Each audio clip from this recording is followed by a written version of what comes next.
Once you've gotten a handle of working with your basic code, setting up classes, creating functions, and doing all of those things, one of the first things you're going to want to start doing is figuring out how to verify your code is actually working the way that you intended it for it to work. In this module, we're going to talk about testing your code and using test cases to make sure that your code is working the way that you expected it to be.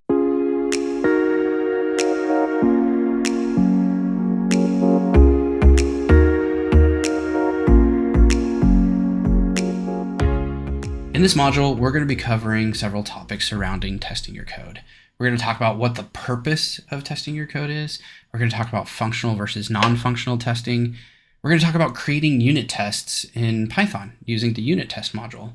We're going to talk about test-driven development and how to do that, and then also another test module called PyTest. And finally, we're going to wrap things up with code coverage and how to measure code coverage in Python using coverage.py.